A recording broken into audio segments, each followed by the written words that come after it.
Yes, y'all. You are now listening to the sound of the shofar blowing. The shofar is a ram's horn that is blown to inspire the people to do their thing. And the shofar is also blown to coordinate a queen or a king. And today the shofar is being blown to call us to heal our inner traumas. This is Faux Show Holistic Health on Blog Talk Radio. I'm your host, Shophar, from Faux Show Energy Work. And today my guest is Courtney Garner. Courtney is a sexologist. She's a heart-centered energy healer. She does trauma release and also Tantric Male Healing, and helps them out with semen retention and all of these things. So I want to go ahead and bring this sister on again. Her name is Courtney Garner. We had a really good Instagram live yesterday. It's pretty dope talking on semen retention and Tantra, and definitely want to talk to the sister some about how we can help heal sexual trauma. So Courtney, are you out there? Yes, I am. Thank you for having me today. How you doing? I'm doing good. I'm definitely good. Got some work done and happy to reach out and talk to the people today. Very cool. Well, as any of the family know that this is in regularly or whatever, they know that, the hero or heroine backstory. I usually, will at the end of the show give some time for you to tell them about upcoming events or other things that you have, then also so they can check out your background. So since we only have a half an hour, I always like to just go ahead and jump in. So let's go ahead and get to it, Courtney. As far as intimacy goes, we know that, first off, let me start off with a couple of statistics because, this may seem like a kind of heavy, it's raining here in San Diego. I don't know what it's doing up your way, but kind of gloomy or heavy, it's raining there too. Okay. So the whole Tony, it never rains thing, finally we get something. That's actually a good thing, but it may actually seem kind of like a gloomy or, a heavier topic, but you know what? We need to talk on it, and here's why. I was watching a TED Talk, Courtney, and this is some of the statistics they threw out there. 84% of inmates say that they have been abused or have suffered some type of trauma. 80%. Yeah. And then 75% of women in treatment programs have some kind of trauma, sexual or otherwise. So we can see that when we don't deal with trauma, it may play itself out in other ways and lead us down certain life paths. So what are some of the ways, Courtney, that you help people heal trauma? Well, just like you said, when we have trauma and we don't do anything about it, it can definitely misguide us. So the main way that I help with trauma is by reconnecting people with themselves. That's where we need to go because the trauma happens to us. We start to build defenses around it. We start to harden. And before you know it, you don't even know who you are anymore. You don't feel like yourself. So a lot of times it's really just connecting back with yourself, what you feel. And like you said, it's a dark subject. Healing is not always going to be butterflies and rainbows, right? It's something that, can not be pleasant to heal and to go through. And part of that unpleasantness is really facing those negative emotions and allowing space for them. It's okay that they're there. Based on what you've gone through, of course there's going to be some negativity there. So having compassion, holding space for what is there is the number one way to work with trauma. Do you want me to go into the other ways that I do it? Sure. One thing that you said, the connecting back to self, I feel like that inner child, that inner part of us that was vulnerable and innocent, what are some of the other ways you help us get back to that inner innocence? Well, I like how you said innocence, because innocence, the inner child, the whole premise of that is the fact that we, at the end of this, we're innocent. We are free of conditioning. Our true self is not a conditioned human that's learned how to act and learn how to adapt to, their harsh experiences. We want to go way back before that, and that's this inner child of innocence. And that goes, just like I said, connecting with yourself, your true self. And so that's why the inner child is where people usually end up wanting to tap into in order to address those negative emotions. Another way that we can do that, which is more of an adult way, right, is pleasure, sexual pleasure. Especially since we are working with something that is usually inputted in us sexually, maybe it might be not appropriate to start off that way. But a lot of people, they say, the tension is there, the numbness is there, or the lack of connection is there, so I want to go there, and I want to use sexual pleasure to heal myself from the sexual experiences that I had that actually hurt me, right? So using pleasure is definitely a path to releasing tension, to recoding your body that it's safe, that, there's nobody's going to harm you, because then, in the back of our minds, those are those subconscious thoughts that we're not safe. And that's what the trauma is. So using pleasure definitely is a motivator too, right? Pleasure feels good. So when we're doing something like this with sexual trauma, you can go to the body. The body's going to be the best feedback you're going to get. The body will tell you exactly what it needs. It'll tell you where it's not feeling nothing. It'll tell you where there's pain, and then you speak to it from that place of inner child, from that place of pure knowingness from yourself. I love it. Using the body's own intelligence, and sometimes like with pain and pleasure, I've seen before where like in healing or whatever, a woman may say that she, like when I first was introduced to the energy work that I do and everything, a woman was there with her husband. And what happened, right, is like the gentleman that was working on, the master that was working on her, he wasn't touching her. She was going to an orgasmic space or whatever. She shared with all of us here at the workshop afterwards. She was like, for the longest time, if my husband, if he would enter me in a certain way and angle his lingam, his penis in a certain direction, it would always feel this immense pain. And what she understood during the session was that her body had healed a long time ago. It was her mind. She realized that in the session that, it's not even my body, it's my mind, but it's still registering like it's in my body. So by bringing that awareness and that pleasure principle, that's very powerful. I know you have more on that, so keep going with that. Yeah, I do. And you know how you said listening to the body, but also it is in your mind a lot, because when you do start listening to your body and you start to see that, okay, it's just energy is not flowing here, or I'm actually having a lot of thoughts or a lot of negative feelings about myself in this moment. So, of course, my body's not going to react in a way that's open and pleasurable. So you really get to know yourself and see what you're telling yourself, because a lot of times our self-messages are the ones that are sabotaging us. And it's not even just with sex, right? It could be with work, with social, just being social and being confident amongst other people. So tapping into your whys and having compassion for them. And the other thing, too, so we talked about pleasure, using pleasure as path. I must say that using sexual stimulation is different, because a lot of times when you're touching yourself as a woman, I would say when you're dealing with trauma and tension in the pelvis, it's not always going to be pleasurable and orgasmic, but you're working to get to those states. There are phases, trauma, right? And it releases in different states. And so a lot of times when we start to work on ourselves, we might not go straight to orgasm. We might actually feel irritated. We might feel tingly, feel some pain when we first do our internal masturbation or internal practice. But because, like we talked about last night, when you first start rewiring energy, moving things around that have not been moved before, or unstucking stuck places, it's going to have some discomfort. I always compare it to when your foot goes to sleep. Your foot goes to sleep, it starts to wake up. First it's numb, you don't even feel it. So when you finally realize it's asleep and it starts to wake up, it's tingly, it does not feel good at all. And then it starts to, finally ease down, and then you're like, okay, it's just normal, it's awake now, it's part of my body, and it's now reincorporated. So I want you guys to think of your bodies that way. If there are parts of you that are disassociated, which is what trauma does to us, it cuts off that part of our body. It says, okay, this part, something bad happened, so I don't want that to happen again. Here's a new defense. And so what we're doing is we're breaking down all those little defenses that we've put up over time. And sometimes it feels not as good, but you always know that there's a process. So just like going into a dark place, you're never going into the darkness. You're going through the darkness. And so even though you're going through this process of this doesn't feel like pleasure, it doesn't feel like orgasm like I thought it would, keep going, keep breathing, keep trusting your body, because there's a process that your body has to go through to heal. Love it, love it, love it.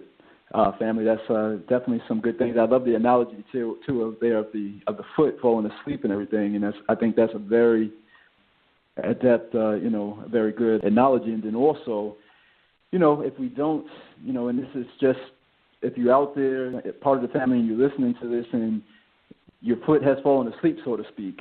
We know that if you don't eventually move that blood back through that limb, we may stand the chance of losing it. And these parts of our life, these things that we maybe have cut off from because of the trauma, if we don't try to bring energy back to them, we may eventually find ourselves they're not accessible to us anymore. So I love what you're saying there, but then also being patient with ourselves and moving at a pace that feels right for us. Yeah. And the challenge too with that, Courtney, is that sometimes with trauma, because of different things that the setting or who it was or whatever went down, it may be associated with some like very basic part of life. And, so it may be a smell, anything that can be triggering that you might have to put up with this thing all the time and is always bringing us back to it. So can you speak a little bit on that? Yeah, I was actually wanting to talk about that next. So we're talking about the mental blocks that are, it's a part of trauma too, physical, mental, energetic, all that. I myself, I'm going to talk personally because this was the ickiest part for me of healing trauma, and it's the mental stuff. So let's say, for instance, being able to have sex and not have a memory pop up of that person that, violated you or that, hurt you. Or even for people who have not specifically had physical trauma, let's say mental conditioning. You're trying to have sex, you're trying to enjoy pleasure, but in the back of your mind, you learn that this is nasty a long time ago, and so you can't allow yourself to enjoy it.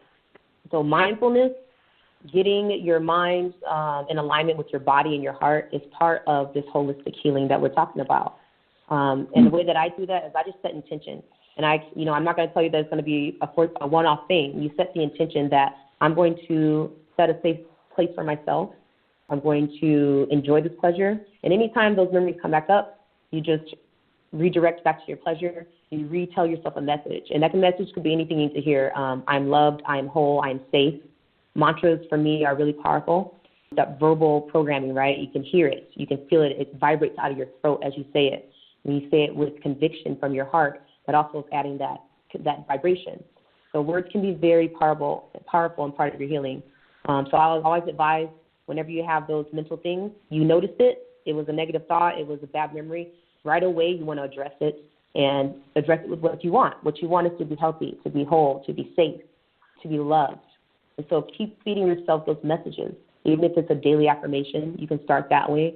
And what it does is it slowly tunes your mind away from the negative, the magnetism of negative, attracting more negative thoughts and flaws and judgments, to the positive. So you're more aware of what is beauty to you, what is pleasurable to you. And it's not like you're delusional. You're aware of all of it. There's a duality, but you choose to focus on positive. And so applying that to my pleasure, I'm choosing to focus on my pleasure. I'm choosing to not allow these memories to pop up and ruin it. So let's say I had to work to that place. In the beginning, it's things that would just happen automatically, and next thing you know, it just dried up, and I don't want to have sex no more. So what do I do in those situations? It's important to not force yourself into something that you don't want to do, or if your situation changes mentally or emotionally, then you don't have to keep going forward with the physical. Like I've said no to sex before. I've almost cried. It was a while ago. I was having sex, right? And this guy reminded me of the person that molested me. And I don't know what series of events triggered it, but I had that memory, and it immediately disgusted me. Did not want to have sex. I got emotional, and I was just like, you know what? Yeah, I don't want to do it tonight. And he didn't ask me for any, big explanation. It was just like, oh, okay, let's, we can cuddle, or we can watch a movie, whatever you want to do. And that's what I needed. I needed somebody to say it was okay for me to just say no and be in my little funk, because I needed to be in that funk and ride through those emotions and let that trigger complete its cycle. So that's one piece of advice I have to you is, as you are triggered, don't try to push back at the trigger. Allow it to go through its cycle and just remind yourself of who you are. Like I said, gentle affirmations, reminding yourself who you are, but don't try to stop it, because it's not how energy works. It needs to complete its process. Love it. Powerful stuff.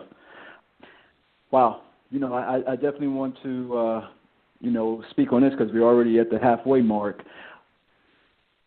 Well, I know, back 2014 is when I started professionally doing the central, emotional energy work that I do. And one of the things that I found, Courtney, is people having dynamic sessions and breakthroughs, from trauma, sexual trauma, all these things and everything. But then the thing is they have to go right back out into the world where that's maybe not supported.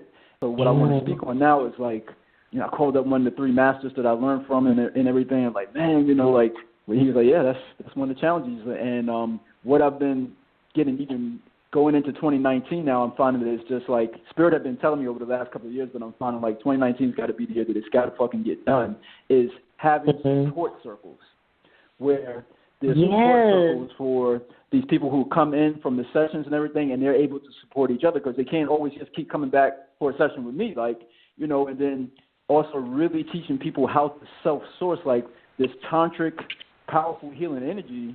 You don't go to a guru.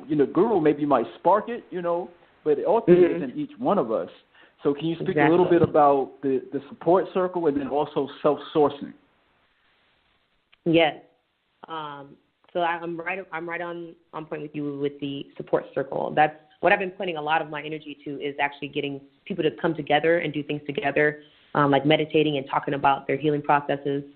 But that's the thing, is we need to, in order to really have this healing space and have it long-term work for us, we need to change our environment.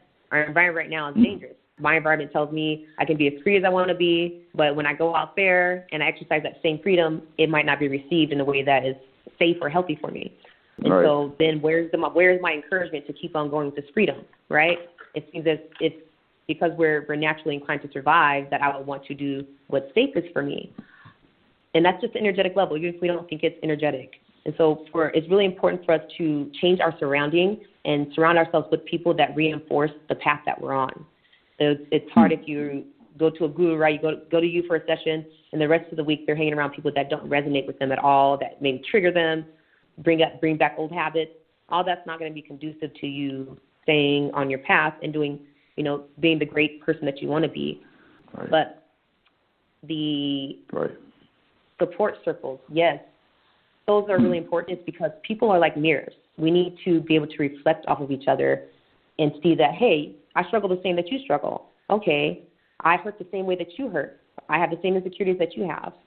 And once we see that and we connect with each other through compassion, then that itself is healing. Like when you tell somebody something about you that's vulnerable and it's received and they support you, that's part of your healing, because now you've let yourself know that that's okay to be there, and now I can start healing it. But as long as you're fighting it and you think it's not okay to be there, it's not okay to have this trauma, to have these bad habits, then you're going to just keep fighting it and it's going to stay there. But as a circle, as a community, we are opening up space for all of our healing, all of our shit, all of our glory. It's all there.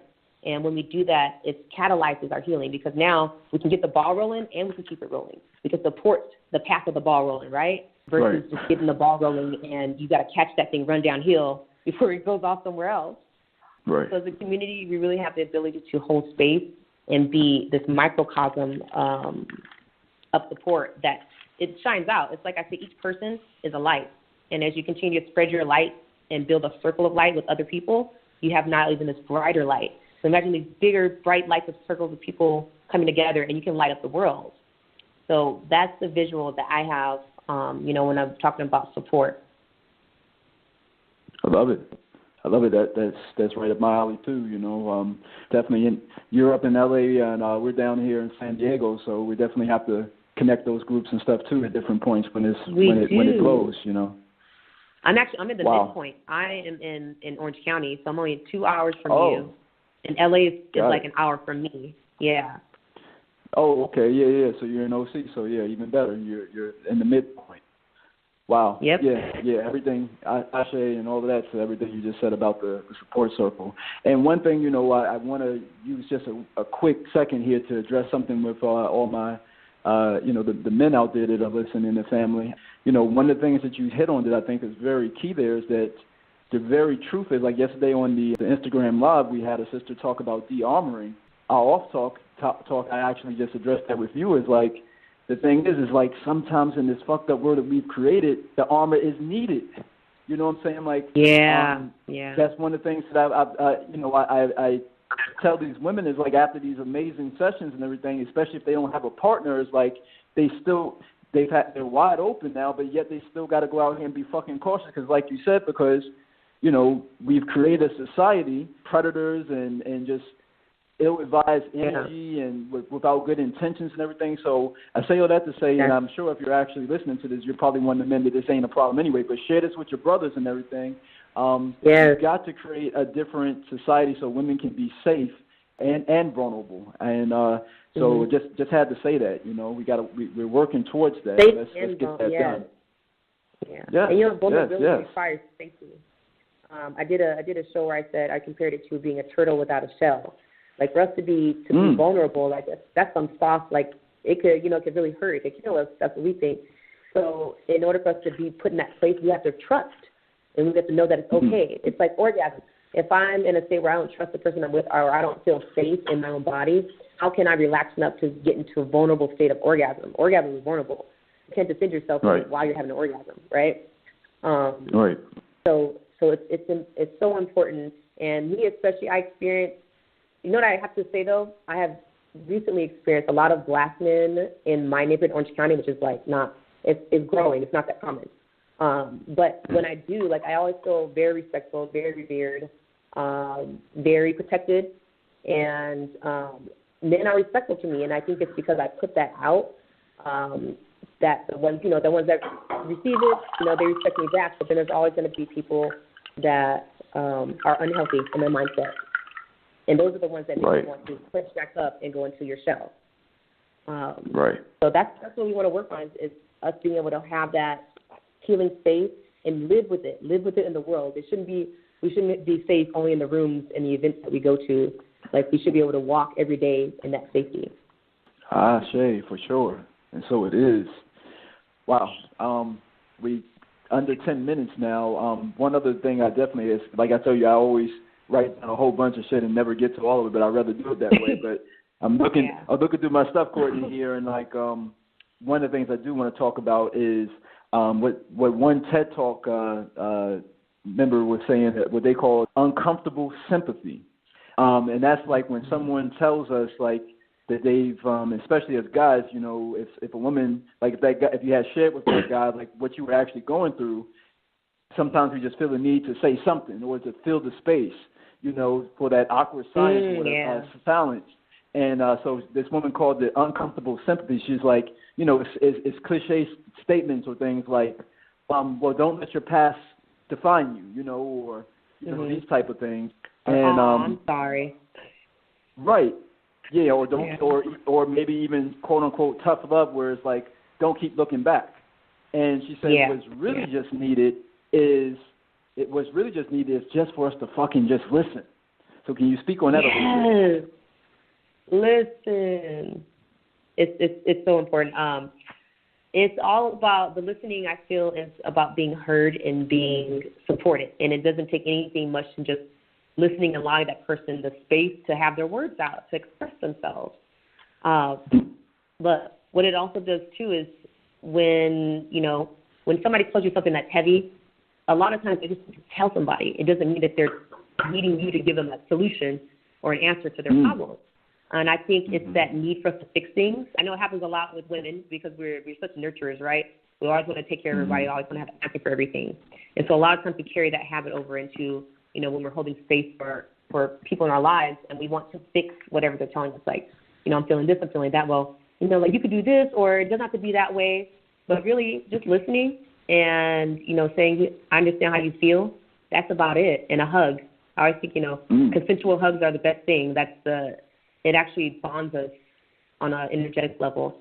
On a biological level, it bonds us. So I feel like that's really what you need. And also, too, we're on that subject, just being real. Real conversation is not uncomfortable sympathy, right? It's just holding a space for that person and how they feel without needing to tell them something that, you know, you think they need to hear. That's you coming from your uncomfortability.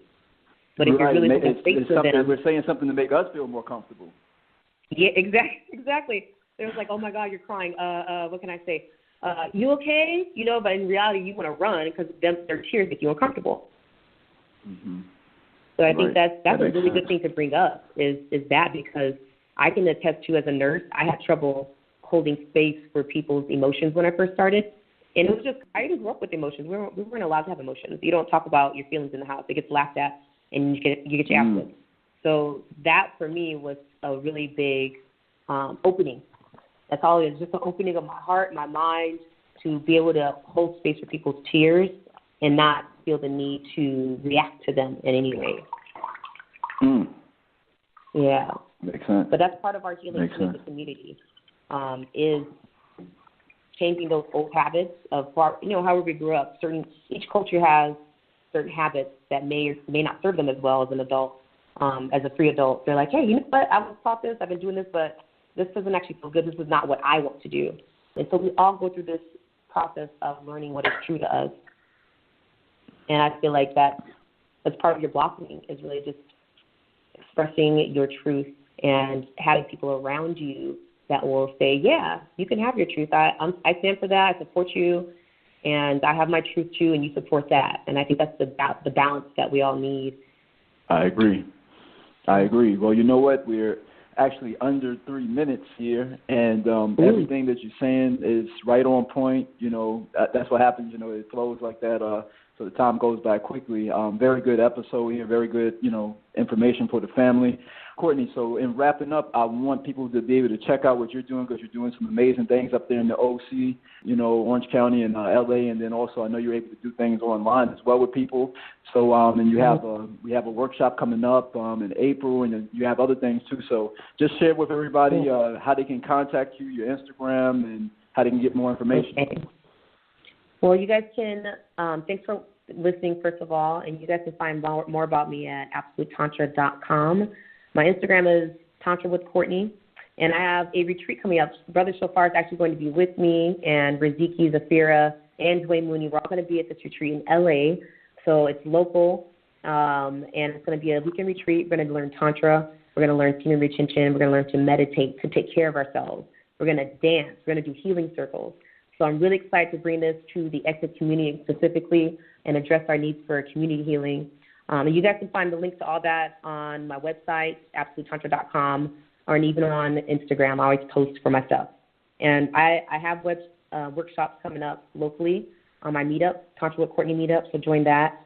And online, I have a webinar next Wednesday. It's going to be anatomy for the female body. And we're talking about holistic anatomy, holistic sex ed. So I'm going to teach you everything you need to know, meridians, how energy works, your different diaphragms, all that. Yeah. I like that. Yeah. That sounds good. I'm doing the work. You're doing the work. Yeah, you're doing the Lord's work. I love it. I am. You know what? They said that when I was a kid, and I rolled my eyes so hard, and I had to laugh last month because I remembered it. I was like, oh, my God, they was right. They just didn't say it in the way that I thought was going to, it's a different representation, but I'm still doing the Lord's work.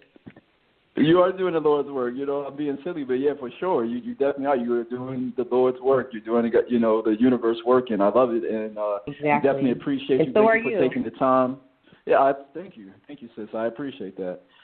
Thank you for taking the time today out your schedule to, talk with the family and myself. And we'll definitely be connecting here. And for all the family out there listening, again, we appreciate you checking us out. And this is Fo Show Holistic Health on Blog Talk Radio, and I'm your host, Shophar, from Fo Show Energy Work. Y'all keep shining, keep climbing. Peace.